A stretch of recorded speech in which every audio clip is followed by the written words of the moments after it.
Filmit. Welcome back to Shop Talk Sessions. Next up, we have Jade Hill for sound production and Foley. And she's going to tell us a little bit about making those extra sounds that you guys think might have been in the film already, which actually aren't. So welcome, Jade, to Filmit. Thank you. Thank you for having me. Listen here, you work at Sound and Motion Studios. You entered the team over there at 2014. Yeah. And you have worked extensively with Michael Broomberg, local and international projects, sound effects, ADR, VO, recording. The list just goes on. Tell me a little bit. Yes. Your work at Sound and Motion Studios, a studio that does a lot of post-production work, which this is part of, on sound and music for film and TV. Can you let us know which films and series your studio have worked on? Sure. So we've worked on quite a few, but some of the ones that you guys might know is Flatland. I know has won quite a few awards at this point. Mm-hmm. We've also done DCMU and Canary and High Fantasy and Indemnity, stuff that's on Netflix at the moment. Indemnity, wow. Indemnity, yes, we did the sound for that. Canary is also one of my favorite films. And just, the sound, it's a whole next character. Yes. Then, what are the different aspects of sound production your studio works on? And when approached by producers and directors, what do you do in that post-production studio? So what we'll do is kind of go from the beginning to the end. So it's divided into 4 main categories. So it'll be dialogue is the first one. The second one is sound effects, which includes ambiances, spot effects, and Foley. And then we'll also have sound design. And we'll have music, which we don't really do composition of that, but we'll maybe do mixing or music layback, which is kind of just to upmix it to the film that we are doing at the time. Okay, wow. So that sounds like a lot of people. Is it a big studio? No, actually. Oh, wow. Okay. No. It's, I think, about like 10 of us. So we have our kind of... all of us have our department, and we kind of, do 1 or 2 things at the time. So, like, I'll do Foley, and I'll do sound effects and ADR. Okay. But then in Joburg, we'll also they'll do ADR and sound effects as well. Cape Town is predominantly the Foley spot. Okay. So that is my main job. But, so everyone kind of has their dialogue. We've got dialogue editors and recordists, as well as our sound designer, who also jumps onto sound effects when he needs to. So it's kind of a bit of a mix of everything. Okay, well, that sounds like a very creative space. At what stage does a studio and its different sound expert get involved in the movie? So what will happen is, besides the location recording, which is, during production, we will have, we'll wait until the final cut of the film. So maybe someone will want to send us stuff just if they want to give us an idea of the film, but we only actually start on it once there's been a final edit. Then they send that to us, and then somebody on our team will pull everything in from an AAF, which I don't really know if you guys will know this yet, but the film department will have all their edits of the film and all their tracks, so the dialogue that's on location with the sound effects that the film editor usually puts in for reference, and any music references that they have. Then our team will pull that in and kind of put it onto the relevant tracks, and then we'll have the dialogue editor look at that. Okay. So while the dialogue is busy being edited and cleaned up, we will jump onto Foley as well. So that kind of goes together. Okay. So then we will sit and spot all the things so everything you see, we'll watch it and look at all the things that move. With a magnifying glass. Yes, we'll sit and we'll say, okay, there's a footstep, there's a hand drop, we'll go to Foley, and so then we'll start our Foley process. Then after that, it'll go to sound effects, which the sound effects editor, whoever it is at the time, will pull in our Foley and pull in the dialogue and see what's missing, like car doors, engines, normal doors for houses, aeroplanes, all that stuff. They'll pull that in, and then we'll go to music will also kind of be done at this point. Okay. Right? With the dialogue and the Foley. Yeah, so Foley first Foley and dialogue. Second, it'll be kind of music and sound effects that go Okay. together. And then after that, sound design will pull that all in. And then they'll do their part, which more of the designy stuff, more creative stuff, like those kind of stings. And Yes.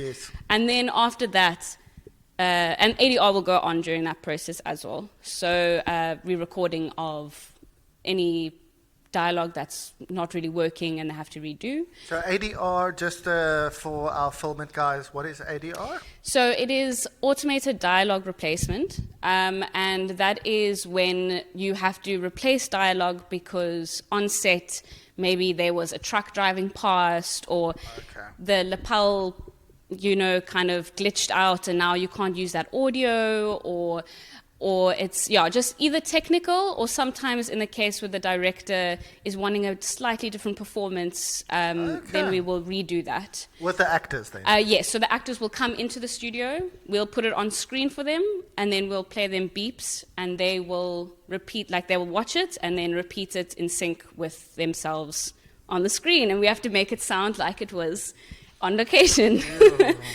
What our Filmit guys maybe don't know is that sound and visual are recorded separately. Is that correct? On a set? So, yes. I know that some people will record on the cameras for reference, but that's not used at all. So you'll have your location recordist, which will have his own little machine, own little gear, and they will record everything onto that. And that's why you'll have those little, typical movie snap things. Clapperboard, thank you. And then, so that they'll record those, and then the film editor will make sure everything is in sync afterwards, and make sure all the takes are right, and then that comes to us. Yeah. Okay, so it's not the final cut. It's the final cut only after you guys have gone through it. So the final, when I say final cut, I'm meaning more the edit of the film. Oh, okay. So so the final edit of the film we consider that the final cut, but not the final end product. Yes. Not the final product. Yes, okay, yes. Good. So Foley. Yes. Now, I love Foley. You work in Foley. Yes. Can you explain to our Filmit finalists what is Foley? Yes, I can do that. I also love Foley. So Foley is basically all sync type things. So, for example, what we'll do on films is we re-record all the Foley, all the sounds. So what happens is it's all the footsteps. What I'll do is on our Foley stage we'll put up the film. And then I watch each character and I redo their footsteps. So say it's a woman with high heels, a person that's barefoot, a kid. I will go and copy all of their footsteps sound-wise. And same with props. So that's stuff like I'm seeing some of you guys writing now. We will copy all of that, try and sync it up to your guys' writing. So or the sound of the pen. Everything, yes. Okay. Chairs moving, hand drops, grabbing of the microphone, clicks of a laptop. All of that we'll redo. Okay. Do you have to wear like a special costume that you have all types of shoes, or do you? How does that work? Yeah. So our Foley stage at the moment is basically we've got two sides. We've got a live side and a dead side.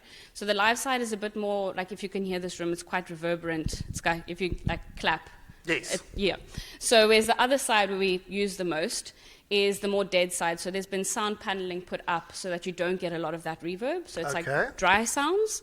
And on the stage, we have things like many shoes, rows of shoes, different types of shoes. We have different platforms, concrete, wood, sand, stones. Oh, wow. Yeah, and then also car doors. We have a water pit if we have to do water things. We have a cupboard full of glass, a cupboard full of, jewelry, wallets, cell phones. We have different types. Yes. Wow, that sounds awesome. Yeah. So it sounds like a big toy room to me. It is. And yes, I'm sorry. I'm quite a I'm quite neat with my stuff. Yes. But I also hate throwing things away. So this is kind of a dream for me because I get to take everything that makes cool sounds with me to work, but then my house still gets to stay tidy. That's awesome. So you bring all your stuff from home and go, Yeah. hey guys, this will make a good sound. Yes, yeah. Why do you think is Foley so important in films?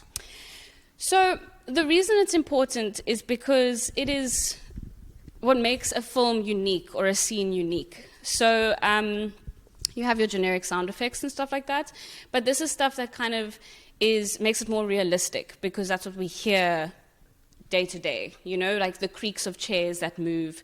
It's also to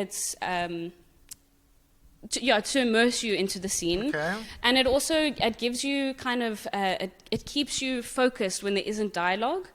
And there are many different ways that can be important. For example, horror films, you need certain sounds, like gory sounds, like if, you know, you're seeing blood, you kind of need, you're not going to hear that in real life, but you need these kind of gushy sounds or bone-breaking sounds. So blood doesn't make a sound when it comes out? Not like an horror movie? Not really. Okay. No, it's the same as punches. Like punches... Don't make a sound? They do, but they are very lame in comparison to Foley, or in comparison to film punches. Like a Bruce Lee punch. Yes. It's yes, like yes. Okay. Yeah, and then also it's kind of... I think, you know, for example, with comedies, Foley will be used to enhance the comedic effect. Like, for example, we were working on a film where there's a clown and we'll give him like squeaky shoes, Yes. you know, or if there's a balloon, we'll kind of exaggerate the balloon flying around to make it more, just more funny and exciting. So it's not realistic sounds. It Yes. is there to make the movie better. Yes, and that is predominantly Foley. Besides the general, like we call it office Foley, which is Yes. just normal footsteps and stuff like that. So tell me quickly, our filmmakers are young 15, 16, 14 high school students, and they don't necessarily have 2 studios to do the Yes. Foley in. Any tips for them to maybe do Foley and create that kind of after effect? Any tips how they can do it with 0 budget? Yes, so, I mean, you know, there are the sound libraries which you can use. That's just going to be very time consuming, and you're not going to get like those. You might. I mean, I did it in college, but it takes hours. But you could edit those together. But then also something that you could do is if you can get your hands on some software or hardware, something I did when I was still studying, I would just plug it into the computer. I'd plug it into my computer, and I would watch the scene for something, and then I would go to my pool, and I would move the water around. Oh, wow, okay. Or go open a door. Even with sound and motion, something I did because of COVID, we had a location recorder, which is a bit more time consuming. Or again, straight into your laptop. And I recorded a guy brushing his teeth, water tap on, brushing, putting it away, and it sounded pretty good. So amazing. Okay. Yeah. So do you have to have a plug, or I know the composers, Bram de Toy told me about using your phone. Is that possible? I mean, the technology these days to record sound, can they use that and then export it to the editing program? Yes, definitely. I know that there are a lot more options for that now, and I know a lot of filmmakers are doing that. Even with lapels into microphones to record. Whole scenes. My goodness. So and I've been told this by filmmakers that are starting. So this is definitely an option, and I definitely think the only thing is that's going to take a lot more editing in terms of if you're recording it because you're not going to have the film with you. I understand. Oh yes, you don't have the film with you. Yeah, so you'll get the sound, but you'll just have to edit it in. But it's kind of one of those things. If you don't have the budget, you maybe have a bit more time, and then that's something that you can practice with. So that is possible, yeah. So Just for our finalists, when you have your laptop, the film is playing on the editing Yes. program, and then you actually put the sound in with a microphone where it's supposed to be. Yes, yes. Oh, okay. Yes, so that's how we do it for Foley when we're on stage. But this is Yes. what I did at home as well. I would have the actual little clip with me that I was working on. And it wasn't exact. It wasn't exact because I was doing it myself. But it would be a thing of, I'm watching the video, and then I would watch it a few times just to get it in my head, and then I would kind of like count it, okay, it's 3 motions, or it takes 3 seconds to do I that. understand. Okay. And then I would go and do the thing, and then I would watch it and see if it was in sync, or if I could edit it enough to get it in sync. Yes. Yeah, so, and again, if it's something simple, like you're recording a door close, or you're recording a chair ronk, or you're recording a hand touch, and it's something that you can easily put into place. Yes. I don't think you have to be watching. It will, like I say, it will take longer, but it's definitely possible. Okay, guys, so you can use your cell phone, but make sure that you are watching the film, and like Jade said, watch it over and over so you have it in your head to make the correct sound. So the next one is ADR, like you said earlier on voice-over recordings. How do you learn to do that? Can you learn it at the college, or did you? Yes, so I studied at City Varsity. You probably could do some tutorials online at this point, but Okay. yeah, so I did learn. That was kind of some of our, first projects. Was voiceover work. So that's the difference between voiceover and ADR is that voiceover is non-sync. Us having like narrating something, or you don't really need the visuals. Like to David add it in. Attenborough talking Yes. about birds. Okay. Yes. And then the ADR, we learned that at college, but then also, I guess, just practice doing it, and that's something you can do. That is something, one of our projects in college was with Foley as well, and with ADR, was to take either, a random clip off YouTube, or make your own one on your film, take it back, put it in editing software, and then redo all the sounds yourself just to practice. Oh, wow, that's very Yeah. cool. That's very, very cool. And to enhance the movie, like you said, with Yes, comedy and so on. exactly. So you also work in special effects editing and mixing. Yes. Let us know how this works. What makes it fun, and how does it enhance a film? Cool. So so with sound effects, so Foley is part of kind of it's like a subgenre or The bag, subcategory of sound effects. But yeah, so sound effects, that is more of like the kind of generic sounds that you get. So for example, the library stuff, that's like the doors, like I mentioned. But then going more into in depth with that is more sound design stuff. So that would be like more creating things. So for example, Transformers, that sound didn't exist, right? So Yes. yeah, so they would take a whole bunch of things and they would make the sound of that transformer, or like lightsabers, they would. Is that called sound design? So yes, so that's sound design, but it's sound design and sound effects often kind of, I understand. it's like, yes. yeah, they kind of, there's a fine line, there's a grey line of where one starts and one ends. So basically, yeah, that's kind of part of it. Is you'll sit and you'll listen to, let's take Transformers again, for example, because that's also something I did in college. Oh, wow. And we took the film and we had to try and make this epic monster thing. Yes, all of that.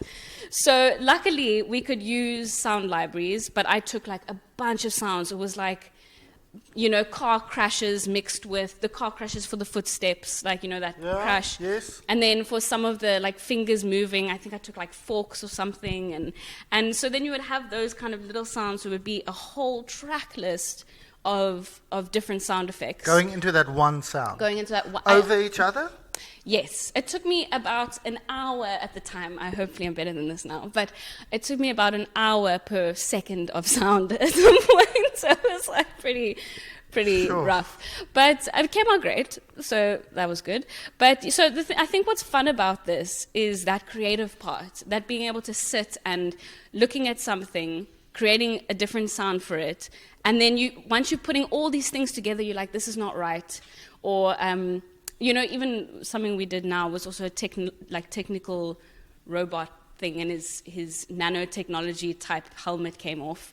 And then we put like a bunch of these sound effects were kind of technical, little glitchy kind of sounds. Yes. And then we would also put like a lion sound effect, like a rah kind of, which when it came over, it all sounds really cool together. But you tweak the lion sound. I mean, Yeah. You make it higher pitched or lower. Or low pitched, yes, Okay. yeah. And then that all together, it doesn't sound like there's a lion. It doesn't. I also use like a gun cocking Yes, sound. yes. So all of these coming together makes a new sound, you know? That is so Yeah. cool. And that that's- is yeah. so cool. I've heard, Filmit guys, that the sound in Jurassic Park was actually geese. Interesting. I For- feel for like the I've heard that dinosaurs, too. Yeah. Yes. Yeah, I know the sound Because for... we don't have any dinosaurs here. No, exactly. I've heard geese. I've also heard... I heard something else as well that they used. I can't remember what it was now. But I know I don't know if any of you have seen A Quiet Place, but you know the little monster? Yes. Yes, there's like a clicking sound when he's like listening. Yes. That is a taser, like slowed down as well. So that's part of the sound design thing, you know? That's so creative. Yeah. That is very, very creative. And when you watch a movie, you go, okay, yeah, that's a transformer transforming. Of course it sounds like that. Or, Yes. that's a dinosaur going, yeah. Yes, Of course it yeah. sounds like that. But when you actually go and dissect the movie, Yeah. you go, okay, no, sorry guys, we used some forks and clicking guns. Yeah. So that's actually very cool. So what are the easiest ways to create sound effects when you have no budget or the budget is very tight?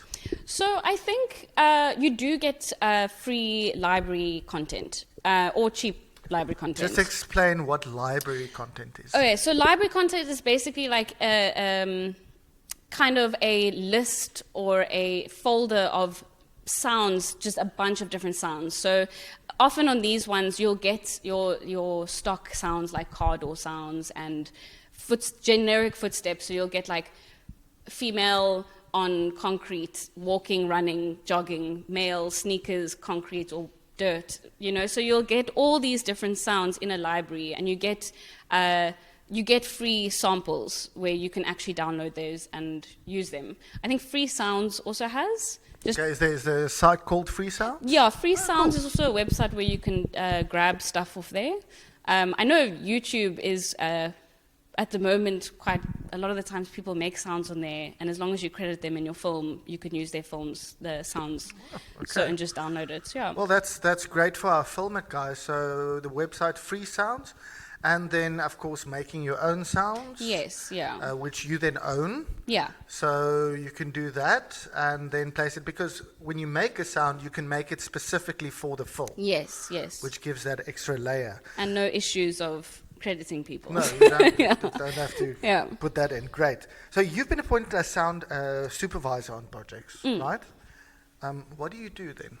So basically, you kind of just not run the project, but you kind of just make sure that every department is kind of on track. You see what's being needed here. So, for example, you'll be like, okay, I'm needing the dialogue by this due date, and then it's like, okay, how are we doing with that? And then it's Foley, what are you guys needing? You know, so it's kind of, and like just not micromanaging, but almost just managing. Managing. Yes, managing. We don't want to micromanage. No. We don't want to micromanage. That's not fun. But yeah, just managing certain elements of the process. So that would be all the sounds and the effects, the Yes. voiceovers, the dialogue, the Foley, Yes. everything together, and making sure all of that fits together. Yes. And then you kind of sit in during final mix and you'll say, okay, just make notes on what's necessary, what's needed, like maybe that's a bit too loud or we needing something else there. Yeah, so it's kind of just looking over the whole project Okay, and so each looking department. after all the sounds. Okay. Yeah. Then, if someone would like to go into sound production, special effects, mixing, Foley, what do you recommend they study? You said city varsity. Do they have to go study, or if they can't go study, is there another way?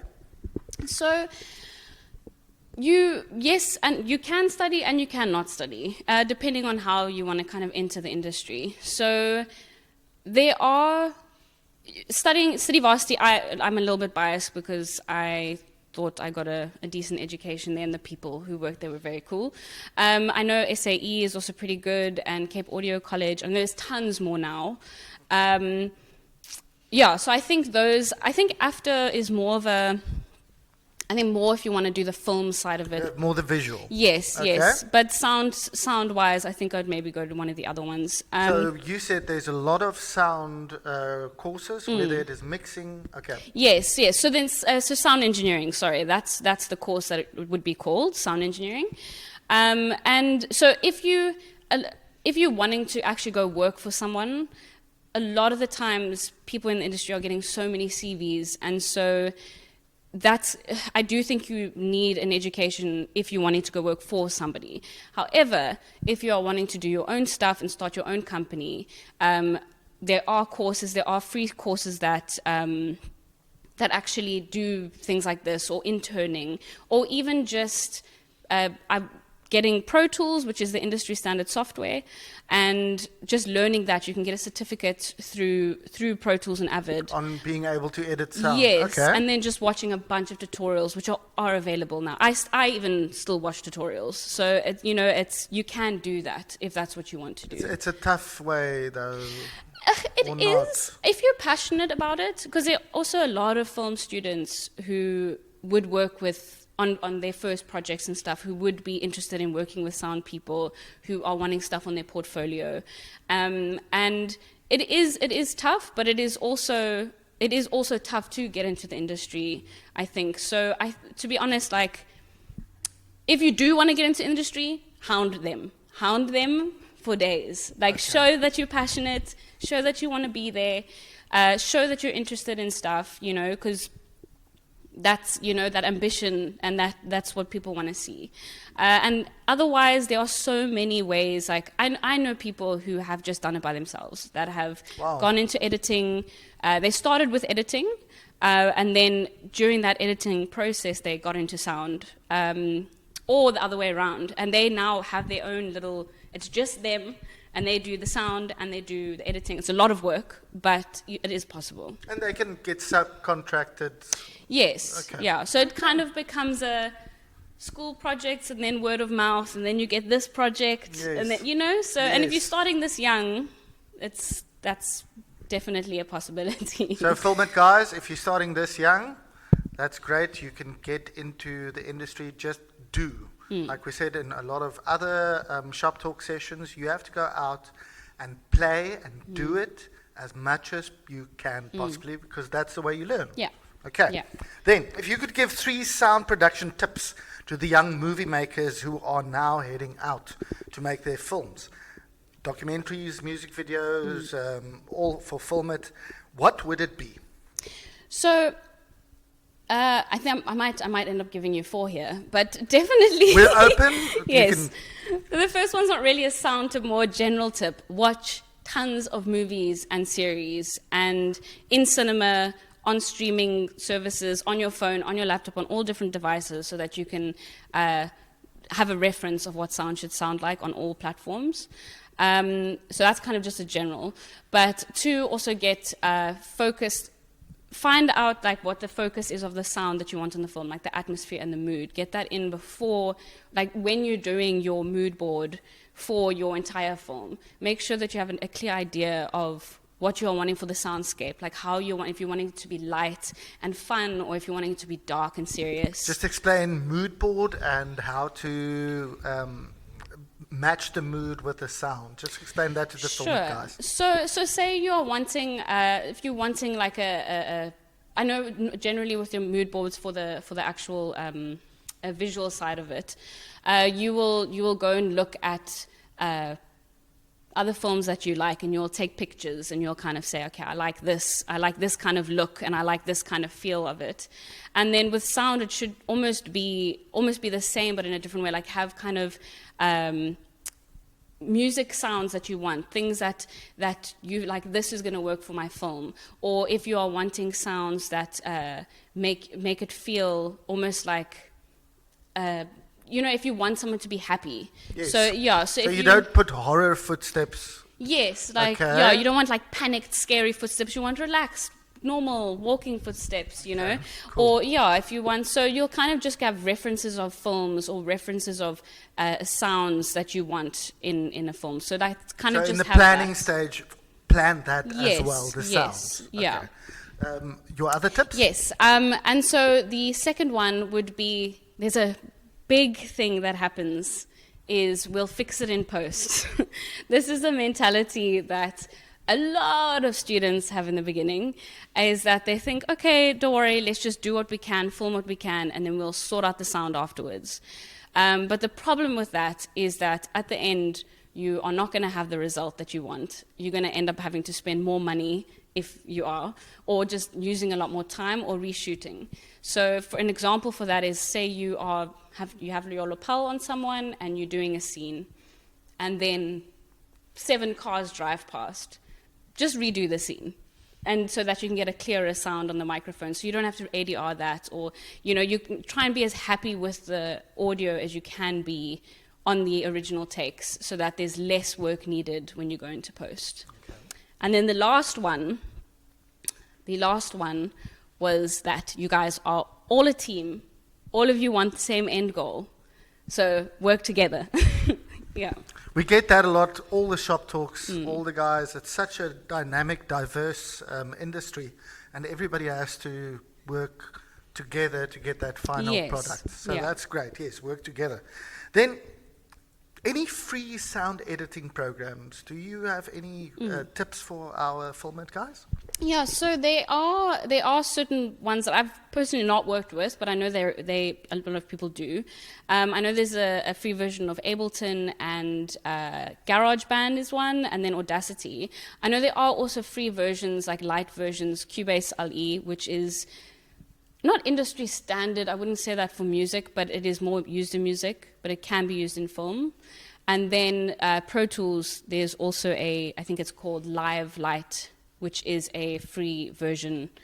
I would recommend trying to stick with Pro Tools if you're going to go into film, because generally the kind of getting content from one software to another one can be quite difficult and can cause a lot of problems. So if you can kind of stick and get used to that, so once you are fully in industry, you are aware of the software and know how to use it, so that it's an easy integration. Okay, great. So guys, if you are planning a career in film, Pro Tools, you say, Yes, the light Pro version Tools. of that.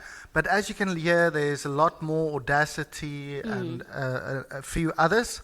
So, yes, that's fantastic. So, what I get out of this is that you have to make sure that the sound is as good as the picture.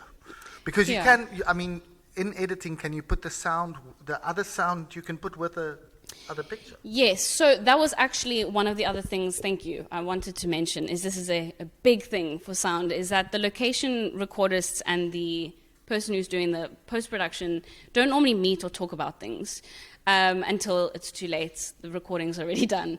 But a note that we always love in the sound department is that when you're recording the sounds, try to get it as good as possible, like, the sync sound. So, for example, us being on screen, that would be in sync. If you are talking off screen, you can re-record that, a bit later. Yes. But if you can also try and get on, without sync, on set, maybe a minute or two of, say you're in this room and you want this kind of sound of this room, or you're outside, or you're in a bathroom, try and get a minute or two of just silence, so that if you have to cut sounds out anywhere, you can just replace it with that. Because there's actually a sound of a space that we aren't necessarily aware of. Yes. But it as I understand it, what does that do? So that's called room tone. If you're in a room, we still call it room tone, even if it's outside. But it's So that sound is basically, in real life, there's no such thing as no sound. Even in films, the no sound is a white noise, which you kind of go shh, like there's always a sound. Yes. So what happens is, if you're editing, say you're editing dialogue, or you're wanting to put a door in from somewhere, and then there's blocks of sound that have been taken out, then it's going to be kind of like this sound. You can Like you kind of can hear that like humming sound. Yes. So now if you cut that out in your film, and then you move another clip somewhere else, and there's no audio, there's going to be that hum, and then there's going to be no sound, and there's going to be the hum again, and no sound. And the audience isn't going to be able to, it's going to take them out of the picture so easily, because it's going to be like, what's all that noise? So what will happen is when you record that sound on set, is that you don't have to try and create that in post. You can just copy-paste that in those gaps, and then it'll sound like it was recorded continuously. And not edited. Okay, so it'll sound like they were in the room the whole time. Yes, Okay, yes. Cool. Yeah. So it's not about noticing the sound, it's about not noticing some Yes. sound. Okay. That's the main point on all things sound, except music. No, even music. I think unless it's intentional, you're supposed to, the soundscape is supposed to make you feel things. If you are noticing it and that wasn't the intention, they did a bad job. So, Great. yeah. Great. Well, thank you so much, Jade. That's, of course, sound production and Foley. Next up, we're going to go to some questions from our audience. If there are any questions, guys, on creating sound. Yes, please.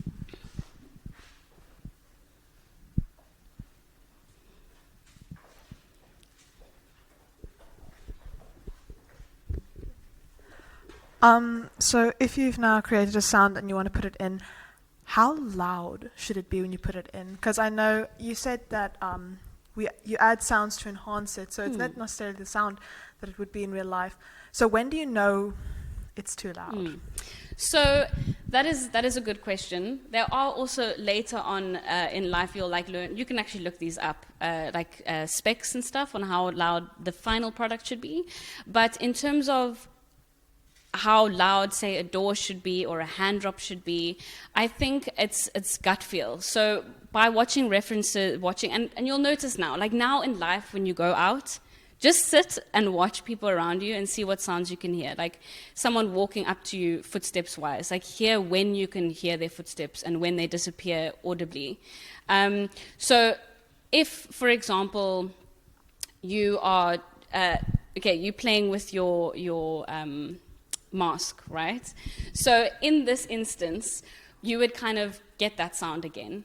And if this is if it's not really a point of the film, like if it's not really helping the story of the film, you would have it pretty soft. Like you would have it quite soft in the sense that it's just there. If the audience is looking at it, they are noticing that there's a sound. But if they're not looking at it, it's something that's kind of just like, they won't notice it at all. Whereas if that is like a point of the story, it's showing maybe a characteristic of yours or something like that, then you would put it a little bit louder if you want the audience to kind of take their gaze to that, you know? So I guess gut feeling, but also intention. If you want it to be noticed, put it louder. But if you don't, and you'll see when you do this stuff, when you put it in, you'll be watching it and something will pop out. Then you'll be like, okay, that needs to be a bit softer. But generally, I think as a rule, it should never really overtake the dialogue. Dialogue is mostly the most important thing in terms of the experience for the audience. I hope that answered. I also have another question. So I have done a bit of editing in the past, and I've realized that what you hear with headphones on is not what you hear when it's plugged out. So when you're editing for a film, should you assume that the audience is not going to wear headphones and adjust to that, or should you edit it to the best quality with headphones on? So that's actually something that we kind of deal with a lot. Like if we are, so depending on what the film is for, say if it's for online or if it's for cinema, we will work using those. I know that's difficult because you guys don't necessarily have a cinema, but we would, if it's for something for online, we will do it on, say, the speakers that we have, and then we will go and listen to it with headphones, and then maybe we'll go and listen to it on the phone, we'll listen to it on the laptop. So you have to just do it to the best of your ability with what you have, but then try and export it and listen to it on many different platforms to make sure that it's translating to those different platforms. Thank you. Cool, pleasure. Wonderful, thank you. Any other questions, guys? Any questions here? I've got a question for Yes. you.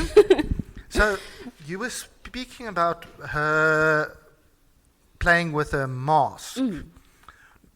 When would that be a characteristic?